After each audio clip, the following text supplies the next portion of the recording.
All right, what's going on, guys? It's me. I'm back, and today I got a little bit of a different type of video for you guys. Normally, I like to talk about fights and what's coming up and stuff, but today we are going to be talking about the top 5 King Green archetypes in the UFC. But what you're probably asking, what do you mean by a King Green archetype? And you can see this little text in the bottom. In my personal opinion, it's kind of like a guy who can style on like lesser, lower ranked competition and get himself like into an area outside top 15 or top 13 to 15 spot, but they will lose to very high level competition.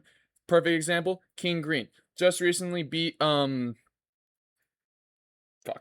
Just recently beat Terrence McKinney. I'm so sorry, guys. Beat Terrence McKinney recently. Looked spectacular, even though he's kind of getting beaten up. That's kind of what Terrence does to everybody. And he's on this little like 4-fight win streak, and he's looking pretty good. And he can probably demand a top 15 opponent. But with Bobby, with all his losses in his career, I'm worried about him against a guy like Moicano, Gamrot, Salkill, Tom Nolan. Guys like that with like the punching power and like the grit to kind of like not just fold under King Green throwing the punches and all the taunting. So first up, guys, we're gonna have two honorable mentions before we get into my top 5. And our first honorable mention is a guy who's fighting this weekend, Chase Hooper. So with Chase, he's very talented in jiu-jitsu. That's very clear. Has many good submissions. Has rolled very well. Rolled very well with Jim Miller. But just the thing with Chase, guys, is that he lacks in like the physicality and striking. He got chinned by Alexander Hernandez and Chase Hooper, or he didn't get chinned by Chase Hooper. What am I saying? Got chinned by Alexander Hernandez and Lance Gibson. That's who it is. Got chinned by Lance Gibson. Lance Gibson is probably the worst out of those two losses, and he's also been chinned by Steve Garcia a while back in his career. So right now he is on a 2-fight loss streak. So as of making this video, this weekend, as of making this video, he has to beat Ramirez to really prove that he's like an actual like not like UFC level. He is definitely UFC level, but to prove that he can really beat guys that aren't in their late 30s and 40s, like his most recent wins, like Jim Miller, Quake Glida, and Borshov. But yeah, definitely like a guy who could get close to like a top 15 spot, but when he faces like a good striker and a guy who's like really physical, I think he's definitely going to fade a little bit, especially when he can't just get a guy down and just choke him out. All right, so our next honorable mention is kind of a guy somewhat new to the UFC. We have Kai Asakura here. So first fight in the UFC, fought Alexandre Pantoja. And Kai is very talented. You see his Ryzen career having like many good wins in Ryzen and being a champ over at Ryzen. And he is very clearly a talented kickboxer and he has very good striking skills, but it's just the grappling. Like, you can excuse the Pantoja loss because Pantoja does that shit to everybody at flyweight, but the Tim Elliott win, like, Steve Erceg just fought Tim Elliott and he did pretty well against Elliott. Didn't really get like subbed or anything like Asakura does. So this is what like makes me question, like, he is moving down some bantamweight and he did beat Cam Smotherman, but Cam Smotherman I think just got removed by the UFC and he wasn't really all that good. So when he is at bantamweight, I really am going to question him in matchups against guys like Bryce Mitchell, Jacob Whitclatch, and like Elijah Smith. These guys who are very talented, like grapplers and wrestlers, who I think could probably just take him down, get all physical up in the clinch with him, drag him to the mat, and then just choke him out.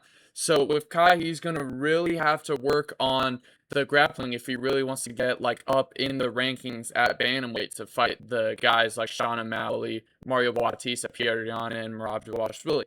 All right, so now we are entering our top 5 guys. This is where I'll go into a little bit more detail. So for our first guy here, guy on a 2-fight win streak right now is Jimmy Crute. He is a very good jiu-jitsu fighter. I believe both of his last 2 wins are by submission. So just the thing with Jimmy, guys, is it's lightweight does have some good lower top 15 guys, but you'll definitely see guys where they can just get styled on, and especially when looking back at those last 2 wins by Jimmy, definitely guys who like will struggle with jiu-jitsu because you have a lot of strikers. The jiu-jitsu does kind of give Jimmy like a good advantage against a lot of the strikers at like heavyweight, But to me, when you see him losing to guys like Jamal Hill at the time was not a bad loss. Anthony Smith kind of a meh loss, and getting choked out by Menefield, who got chinned by Ustamir and Chin Zhang recently. It's it's really like it makes me question like does he really have like the skills and like the striking defense and capability to beat guys in the top 15, guys like Dustin Jacoby or like an aging Jan Blachowicz or even like Bogdan Guskov. It really makes me question like is this guy like really going to be able to deal with like really hard strikers or guys who can like defend the takedown and are like skilled and able to like not get just like destroyed like on the ground and can actually like put up a good fight. So now we are going to our number 4 spot. We have a guy who recently lost to the number 4 ranked Brandon Allen, Edmund Shabazian. Now, don't get me wrong, Edmund is a very good striker and he has a good camp over at Extreme Couture. It makes it easy for him to just go fight at the Apex all the time. But just the thing with Edmund is that very early in his career, the UFC made a really huge mistake in pushing him so early.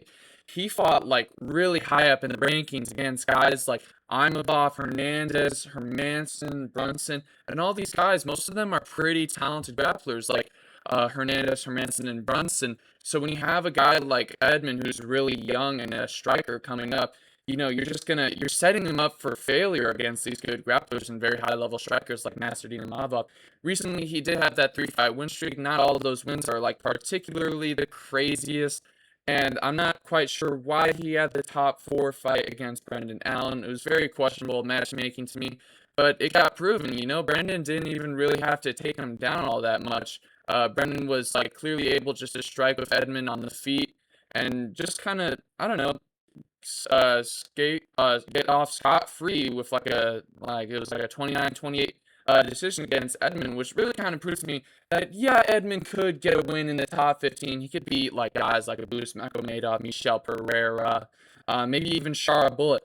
But when he has to face like these really good guys like Kyle Borralho, Brandon Allen, Anthony Hernandez, I think he's really going to struggle because they're just very high level opponents. And Edmund is very talented with his striking, but I just think when you have like the grapplers and like the strikers who are like very fast and can take a punch, unlike some of these Apex guys, Shabazian is knocking out, he's really gonna struggle, and he'll just lose and then just kind of get pushed back down and lose a lot of momentum.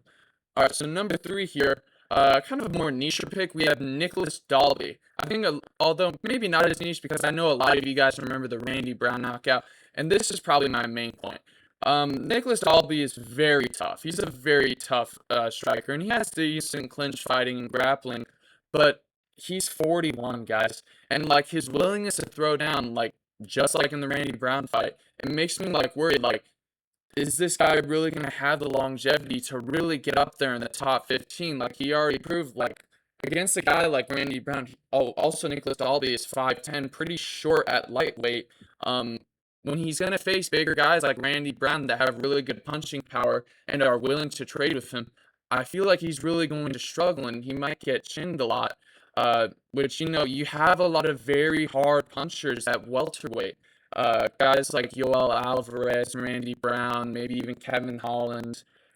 Like, you're really going to struggle to see, like, guys like Dalby who are like really willing to trade but are older. They're going to really struggle with like younger, faster, very hard punchers in like the outside and lower top 15 range. So, oh, sorry. Spoiler.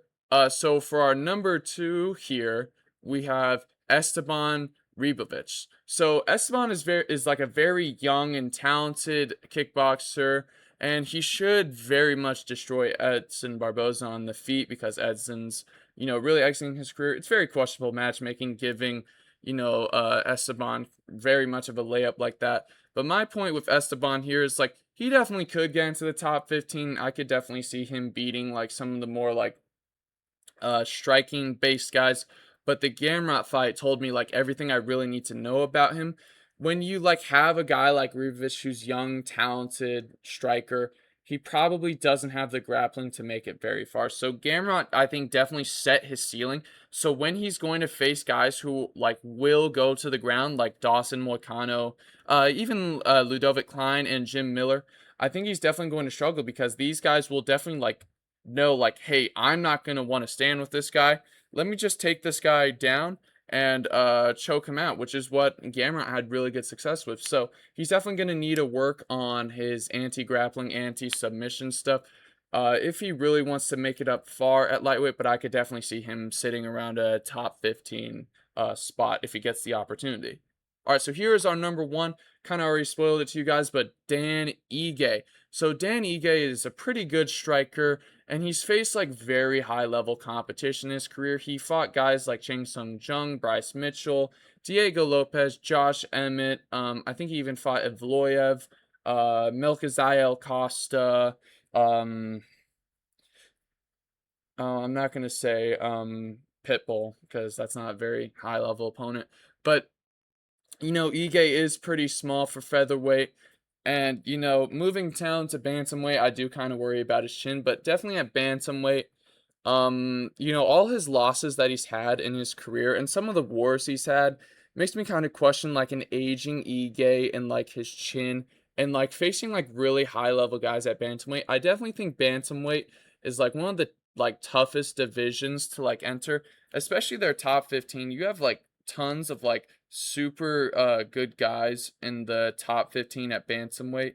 Um like when I think bantamweight, I really think guys like Barcelos, Marcus McGee, Brau Rojas Jr., Charles Jourdain, Peyton Talbot, these guys like will definitely like be able to have like really good success with Ige, who like we know like when he faces like a super talented, well-skilled, well-versed guy, he's definitely going to struggle a little and not find much success. He can always like find success against guys like Andre Feely or Sean Woodson, guys who are kind of like older like Cans, like Philly, or like younger guys who aren't as experienced like Woodson.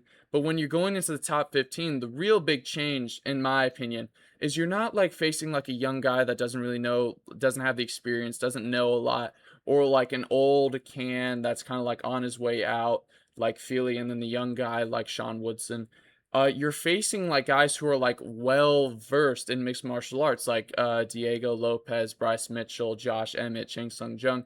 You're facing these guys who like have like really good camps. They know what they're doing. They probably have like main or co-main event experience before on big cards. So you're really facing guys who like really know their stuff. And I know Ige has that experience, but that experience and those wars really only work for like young up and coming guys. Example here is Bryce Mitchell, who just subbed that guy recently, who was like a younger guy, didn't really know much. He was like a late replacement. So definitely at bantamweight, I could see Dan Ige racking up a couple wins against younger guys when he's kind of like the old head, but I could definitely see him getting chin.